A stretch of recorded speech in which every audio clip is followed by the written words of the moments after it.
My name is Justin Rowe. I actually come from the restaurant industry, but a couple of years ago, I started as a kind of a side hustle, building a business helping people use LinkedIn, and it grew into a seven-figure kind of marketing agency. And then, it grew into what it is now, and up until the point where it sold. I really wasn't looking to sell. It was more I saw one of your guys' ads, and it was more of the just having it valuated that kind of piqued my curiosity, because I had, this was my first startup, and I had an idea of like how valuations worked and what it might be worth based on cash flow, but I was just really curious, like what to have an actual number put on it.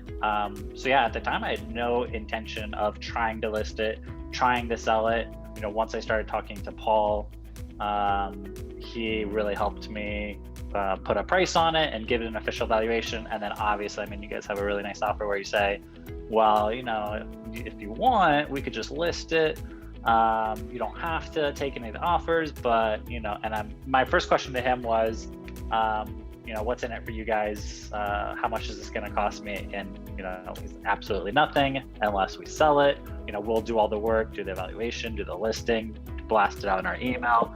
If, you get an offer and if you take it, we'll take our percent. Paul was really nice from the beginning. I really appreciated the fact that he acted very impartially, which I think is hard to do because I'm sure he wants it to sell because that's, it's a transaction, but I never felt like he was pushing me towards that end or that he cared more about, what he was going to get out of this versus what's best for me.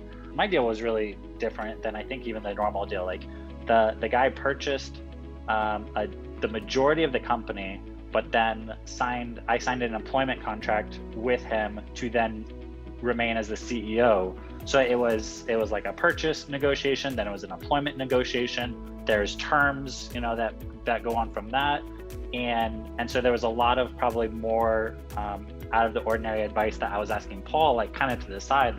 So I really feel like he just kind of kept my best interest in mind. And he really helped navigate the whole thing, especially keeping us together, keeping us on pace, and then answering, my questions separately as we went. So I'd highly recommend him.